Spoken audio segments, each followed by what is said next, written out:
Eduardo Chillida ha fallecido esta tarde en su casa de San Sebastián, a los 78 años de edad, acompañado de su mujer y sus hijos.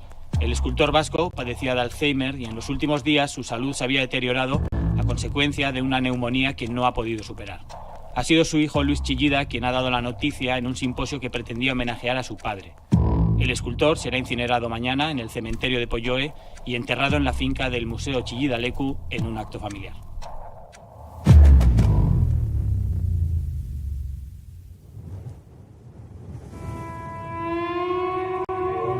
Nacional 1. El viaje de Chillida.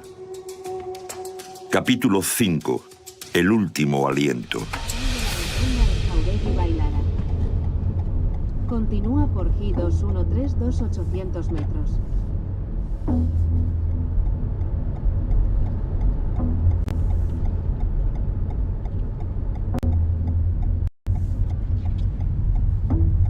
Has llegado.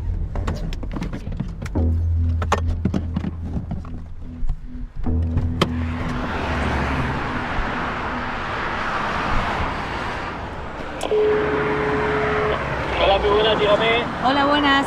Soy Ángela, soy periodista. Hemos quedado con Estela para una entrevista. Perfecto, te hablo ahora mismo, ¿vale? Genial, gracias.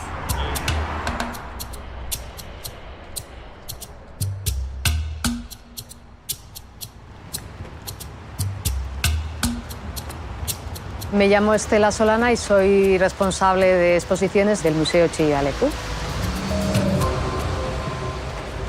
El museo es un sitio especial porque está en plena naturaleza y en el centro de una especie de círculo está este caserío Zabalaga, ¿no? Según entras, te encuentras con el impacto del caserío y el espacio abierto con las esculturas, y detrás de la media naranja que no ves hay otra parte del museo que es una zona más boscosa, más oculta. ¿Y qué obras podemos ver aquí? En el exterior del museo hay sobre 40 piezas, en su mayoría de acero corten y granito. Tenemos actualmente 2 en hormigón armado y bueno, son piezas que van desde las 2 últimas décadas de producción del artista, son obras de exterior claramente, de los años 90, 2000, alguna del 80 y largos. Y luego en el interior del caserío se pueden ver otras esculturas pues, de pequeño formato y también obra en papel, que depende del momento, pues hay obra, grabados, gravitaciones, collage, y en cuanto a esculturas pequeñas, pues lagastros y otros materiales que no son aptos para ser expuestos en el exterior.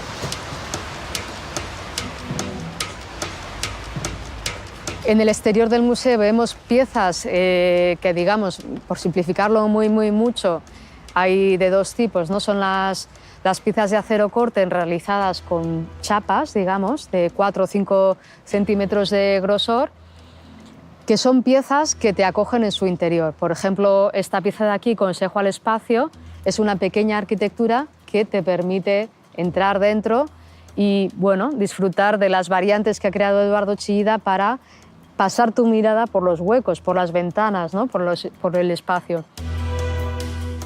La lluvia interviene también en la piel de las esculturas. De hecho, cuando entras en una de estas piezas ves como el rastro, ¿no? que se ha quedado grabado en la piel de la escultura. Y luego, al margen de estas piezas realizadas en chapa, tenemos las sólidas, como Lotura 32, que pesa 64 toneladas. Entonces, esas son piezas que ya no son tan arquitectura, sino son más tótems, son árboles, son plantas que nacen, digamos, de la tierra y se elevan hacia arriba, ¿no? Estela, ¿cuánto tiempo llevas trabajando aquí? 20 años. ¿Y te ha cambiado tu visión de Chillida antes y después de trabajar en el museo? Sí, muchísimo, muchísimo. Sí, es verdad que la primera impresión al ver el museo solo se tiene una vez, ¿no? La primera vez solo es una vez. Y fue impresionante ver cómo el espacio del que estoy hablando es tan imponente, ¿no? Tan agradable y tan a escala humana que te sorprende pero te acoge, ¿no? Es increíble, ¿no? Cómo lo contemporáneo, la naturaleza y lo antiguo, ¿no? Porque este caserío es del siglo XVI, se combinan a la perfección, ¿no? Ahí ves una armonía perfecta, ¿no? Y eso solo lo sientes esa primera vez, ¿no? Pues vamos a visitar contigo por primera vez este museo. Eso es. Venga, vamos allá.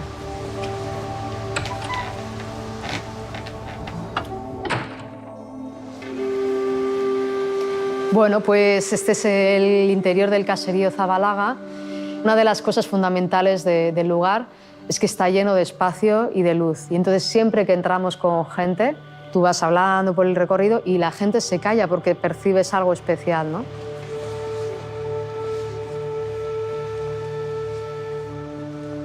La obra de Eduardo Chillida tiene mucho que ver con lo arquitectónico, ¿no? Y este es un ejemplo de ello, ¿no? Este caserío es como un pequeño tindaya donde percibimos la luz de manera cenital, en conexión con la luz natural del momento, en conexión con la propia naturaleza de la piedra y la madera. Compra el caserío en los años 80, pero este museo se abre mucho más tarde, ¿no? ¿Cuándo se abre? Sí. El Museo Chillida Leku se inauguró en el año 2000.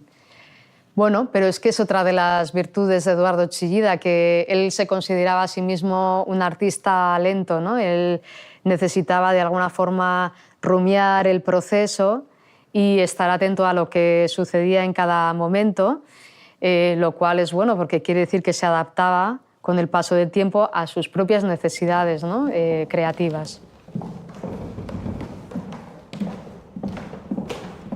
Y bueno, pues en este primer piso vemos otro tipo de esculturas. Estas obras son de los años 80 y son pues, casas, esculturas dedicadas a distintos personajes o incluso a conceptos. En este caso, esta pieza está dedicada al vacío, pero las otras tres, independientemente, están dedicadas a Hokusai, a Bach y a Goethe.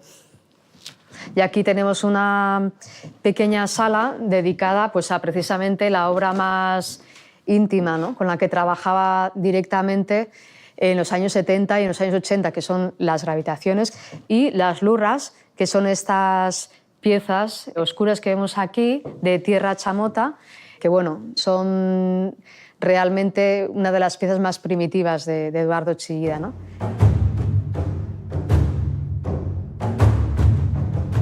¿Por qué crees que dedicó tanto los últimos años de su vida a dejar aquí su obra en Chillida Leku? Sí, la verdad es como una especie de círculo que se cierra, ¿no? Ciertamente empezó su obra más personal, comenzó en Hernani, en una fragua, y finalizó aquí. Y su obra, la obra de Eduardo Chillida, nos habla siempre de su origen vasco, ¿no? Parte en gran medida de su identidad, con lo cual lo lógico es que su obra también descanse aquí como él quiso, ¿no? Él quiso preparar este lugar para dejarnos la obra a todos los ciudadanos, ¿no? Desde el País Vasco hacia el mundo, ¿no? De alguna forma. Su obra descansa aquí y también él. Sí, y tanto es así que él decía que quería crear aquí un museo para dejar ver al mundo que él y su obra pertenecía a este espacio, que sus cenizas también descansan en este lugar.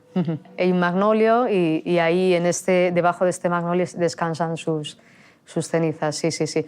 Chillida Leku, Leku quiere decir lugar, con lo cual la traducción es lugar de Chillida. Y antes que museo fue eso, lugar de Chillida. Y también de su mujer. Y también de su mujer, Pilar Belzunce, exacto, que fue un gran apoyo para la creación del museo, siempre animando a Eduardo Chillida. Desde el principio ella supo reconocer la valía de Eduardo Chillida y su genialidad, su tesón. Tenemos una sala dedicada a Pilar Belzunce. Vamos a verla si queréis, sí, vamos a verla.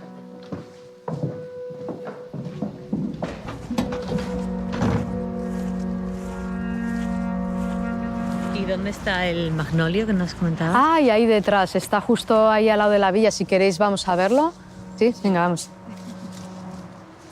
Bueno, el magnolio es este que veis aquí. Es un lugar íntimo, ¿no? En realidad. Y él mismo diseñó esa pieza que es la Cruz del Vacío, que es del año, yo creo que es del año 2000. Sí, y bueno, pues ahí se encuentran las cenizas tanto de Eduardo como de su mujer Pilar, de Joaquín Goicoechea, que fue el jardinero, cuidador, amigo inseparable de Eduardo Chillida, que fue el guardés de este espacio, y también de un nieto de Eduardo Chillida.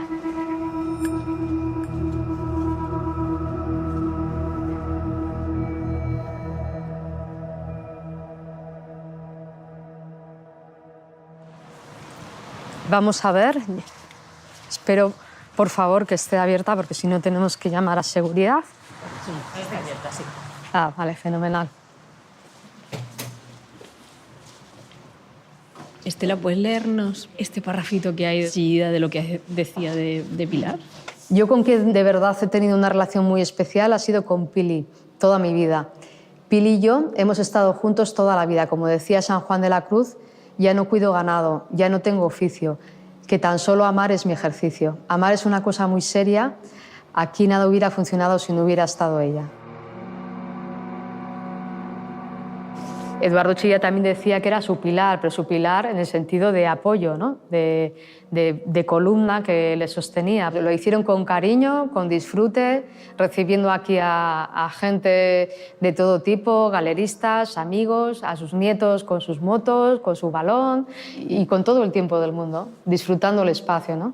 Este espacio en el que Chillida siempre ha sido un lugar de encuentro para la familia, y especialmente los días que está el museo cerrado, pues también siguen viniendo a disfrutar del espacio, ¿no? Por ejemplo, tenemos por allí que la vemos a Susana Chillida, que es una de los 8 hijos de Eduardo Chillida. Susana Chillida tiene una parte muy importante de cara al legado de Eduardo Chillida, que fue la de realizar un montón de entrevistas y films y bueno, captar el trabajo de su padre, ¿no?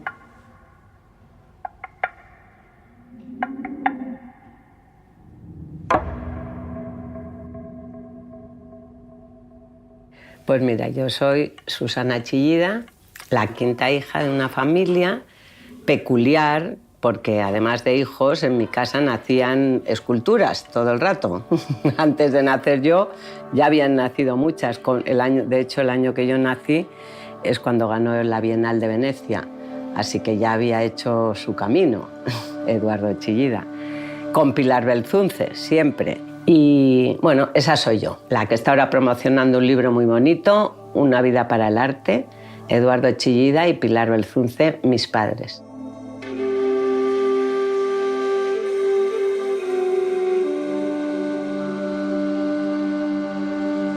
¿Cómo definirías a tu madre? Mi madre, una mujer valiente, liberal y entregada totalmente a una causa que surgió de un pacto, siendo ellos muy jóvenes. Él ya había dejado el fútbol, que fue su primera pasión, pero le lesionaron. La vida quiso que no fuera su camino, aunque él era el que él había deseado. Y se fue a estudiar arquitectura a Madrid y a los 2-3 años quiso dejarla. Y entonces sus padres no querían y recurrió a Pili, su novia, desde hacía ya 4 años por lo menos, y le dijo: Pili, si tú me sigues, lo dejo, porque yo lo que quiero es ser escultor.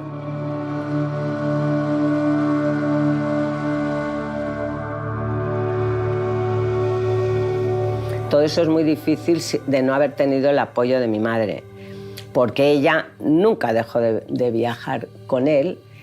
En las primeras reuniones que tuvo mi padre con el galerista, con M. Maek, mi madre le metía papelitos en el bolsillo, ella se quedaba fuera de lo que tenía que decir y hacer. Y cuando salía le decía: ¿qué tal? Muy bien, muy bien.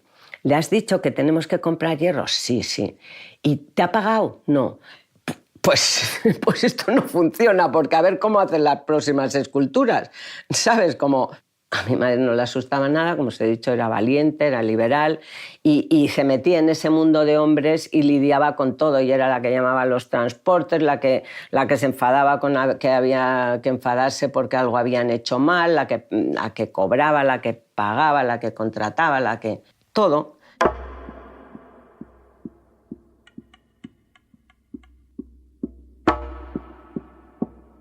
Cuéntanos un poco los orígenes. ¿Tenía alguna relación tu madre con el arte? Mi madre nació en Filipinas, sí.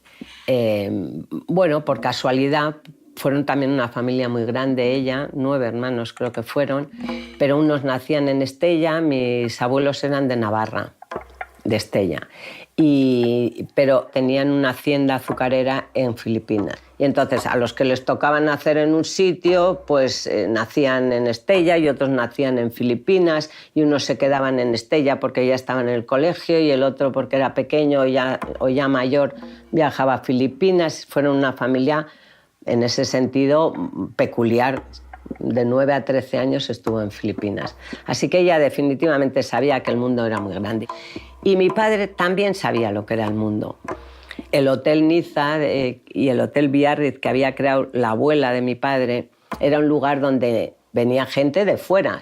Y en aquellos tiempos venían gente de distintos países, era la guerra, se pasaron muchos malos momentos, venían gentes de todas partes esperando salvoconductos, como en Casablanca, para poderse ir a sus países. Así que mi padre también sabía que el mundo era muy grande, desde siempre. Por eso digamos que su ambición, no por ser ambicioso además, sino si estás queriendo dar algo al mundo, el arte no está hecho para nadie en particular. El artista no trabaja para una élite ni para un país. El artista trabaja para la gente, para el mundo, para que salga de él lo que él tiene y para que lo coja el que esté dispuesto a acercarse a él, ¿no?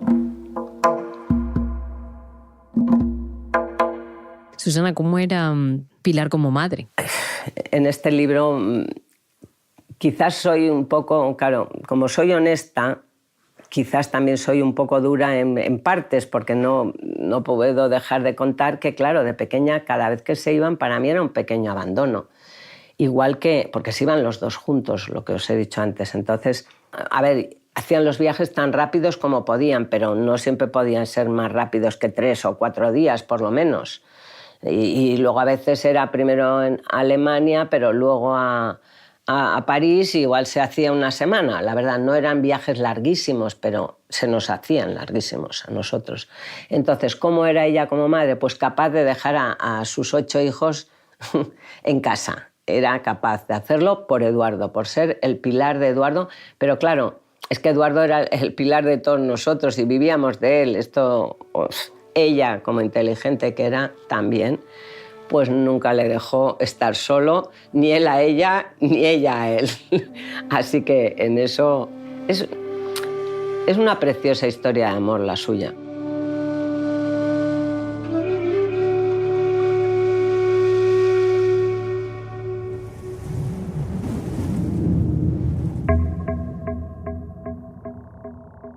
Estamos buscando el aire de Chillida. ¿Dónde crees que está ese aire? El aire está en Chillida Leku por todas partes, no solo en los espacios vacíos de las esculturas de mi padre. El aire está en todo, el aire está en los árboles, en el movimiento de las hojas. Es un aire muy profundo, pero que va hasta arriba, vamos. Es una maravilla. No, es que el aire que se respira aquí es grande, es amplio. Lo es fuera en las campas, lo es aquí en este espacio que estamos y no te digo arriba en el caserío.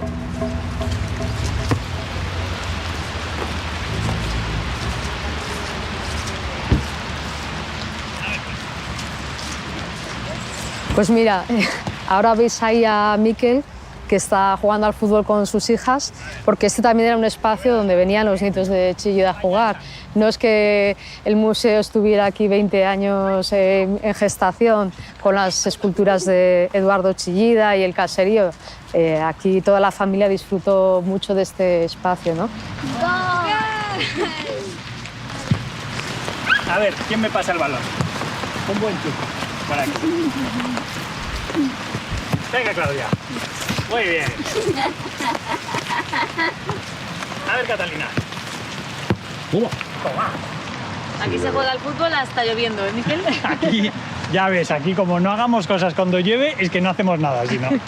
¿Jugabais mucho al fútbol en vuestra familia? Solíamos jugar bastante, sí. En el jardín de casa de los Aitonas, que tenía ahí... Bueno, había una escultura, que era el homenaje a Jorge Guillén, de hecho, que ahora está aquí en el museo, y la usábamos como portería. No la escultura, pero era uno de los postes, digamos, el hueco que se quedaba en el jardín. Y solíamos jugar, sí. Claro, porque aquí se está jugando al fútbol y se está chocando contra una de las esculturas de tu abuelo y no pasa nada, ¿no? No, pobre balón, no pobre escultura. Las obras de la Aitona son muy consistentes, acero, macizo, etcétera, bloques de granito macizo. El Aitona no las entendía como objetos sagrados que tienen que estar, digamos, en un pedestal, tapaditos en una urna, no. Son obras, son parte de la naturaleza y como parte de la naturaleza que son, siguen siendo parte del entorno y son vivas. Un árbol, bueno, lo cuidas, pero lo tocas, no sé. Pues lo mismo pasa con una obra. Aunque se dedicara al arte, sí. ¿Tenía algo dentro de portero? Sin duda. Al final, creo que el portero, curiosamente, en el fútbol es una figura, es una rara avis, puede usar las manos, son parte activa de su oficio, de hecho, y luego, además, tiene una presión añadida, ¿no? Es como el eslabón, el último eslabón, el que lo sostiene todo, y es el que está más expuesto. Entonces, esa sensación de ser el que protege, el último eslabón de la cadena, el que está expuesto, de alguna manera pasa también con la escultura pública de la Aitona. Cada obra, una vez se ha hecho y una vez se ha ubicado en su lugar, las obras, claro, hablamos de obras de gran tamaño, son proyectos muy grandes, ¿no? Y como proyectos grandes que son, suele costar que la gente, que la sociedad, que la ciudad las acepte o las adopte como suyas. Y siempre era, de hecho, le solían preguntar, oye, Eduardo, a ver, defiende esta escultura. En el momento de inaugurar, pues me acuerdo del Elogio del Horizonte, que fue un caso bastante llamativo, porque era un momento muy tenso en Gijón, los astilleros que cerraban, etcétera. Y a él, cuando le preguntaban eso, él decía, no, yo no tengo que defender a la escultura se tiene que defender ella sola, y si se gana la gente, se la gana, y si no, no, y todas se acaban ganando a la gente. Lo mismo pasa un poco con el portero, tiene esa exposición de alguna manera, esa presión extra, pero es su oficio. Y defender también, al final. Sí, totalmente, defender ese espacio. Y para él, además, las manos eran especialmente importantes, de hecho pintó muchas manos, ¿no? Sí, de hecho las manos son la única tipología de dibujo figurativo que mantuvo durante toda su vida. Empezó a él le encantaba el arte griego, los clásicos y los preclásicos, ¿no? Fidías, etcétera. Y cuando entró en la abstracción, dejó totalmente de lado todo lo figurativo a excepción de las manos. Se mantuvo dibujando manos desde el principio hasta el final de su vida. Y tenía además unas manos muy poderosas. Era un atleta, un atleta completo, ¿no? En esa época. Y toda la obra ha seguido siendo una obra muy física. El manejo del hierro, el hierro forjado, porque no utiliza nunca un molde, no se funde el acero. El doblar el acero es un ejercicio realmente muy físico. El trabajo en la piedra, ¿no? Y sí, y las manos, tú las ves los dibujos y suelen ser sus manos, que se nos cae una futbolista por ahí en la hierba mojada. Sí, son mis hijas. Claudia, ¿estás bien? ¡Accidente! Bueno, luego lo arreglamos en la bañera. Yo también he sido portero y sí que hay que tener un carácter muy especial, y cuando ese jugador de campo juega de portero por los azares de la vida, alucina de la tensión y de lo que te cansa jugar de portero, porque tienes ese manejo, ese control de todo lo que está pasando en ese espacio que es el campo de fútbol. Eso te iba a preguntar, del manejo del espacio, de tener controlado el espacio, ¿no? Y hemos hablado mucho sobre el control del espacio de Eduardo, ¿no? Mira, luego hacía una cosa también, el manejo y anticiparte a lo que va a pasar en ese espacio. Aitona, en los penaltis, antes era muy típico, veías a los porteros que marcaban una línea desde el punto de penalti hasta la portería.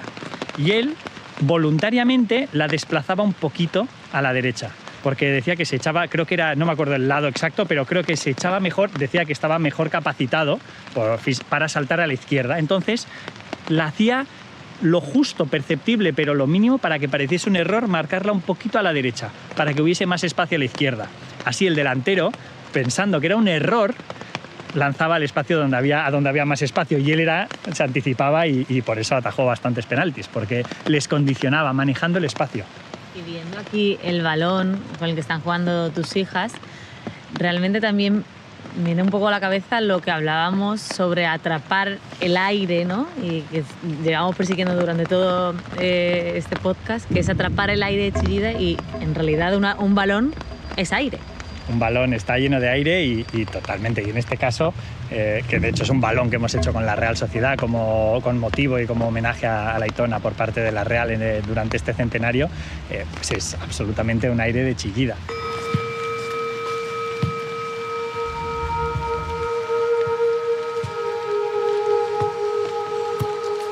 Bueno, es que la Real es Chillida. Este lugar, Chillida Leku, por supuesto, es Chillida. El Peine del Viento es Chillida. Yo creo que cualquier persona curiosa es Chillida. Entonces, Chillida está en cualquier sitio. En cualquier sitio donde haya una inquietud, donde haya ganas de saber, donde haya ganas de seguir indagando en lo que a simple vista parece muy sencillo, ahí está Chillida, sin duda. ¿Tan sencillo como un balón?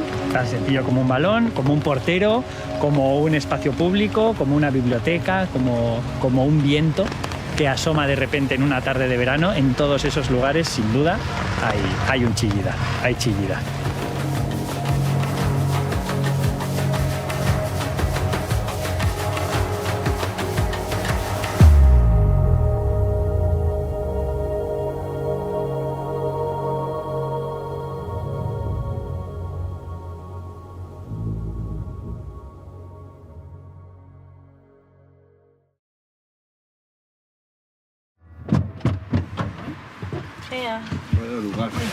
Ya está, entonces. Ya está. Hemos terminado, ¿no? Sí. Hemos encontrado el aire de Chillida. Lo teníamos siempre delante. Cierto. Oye, una cosa. Ya que hemos hecho toda la Nacional 1 y termina aquí en Irún, que está aquí al lado, ¿y si la terminamos? ¿Y si vamos hasta Irún? Bueno, vamos. Venga, vamos.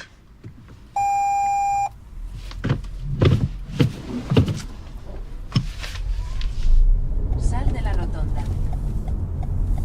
Continúa 1 kilómetro. Vale.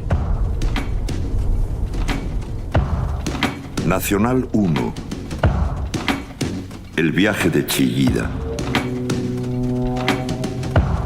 Dirección: Javier Gallego. Guión y producción: Ángela Sepúlveda y Ángela Ruiz. Grabación, edición y diseño sonoro: Eloy de la Aza. Producción ejecutiva: Celtia Tabeayo. Ilustraciones de portada: Luisa Chillida. Títulos de crédito: Ramón Barea. Agradecimientos a la familia Chillida, al Museo Chillida Leku y a Cosme de Barañano por su ayuda en este podcast. También a John W. Valentine Jr. por cedernos la voz de Jorge Guillén.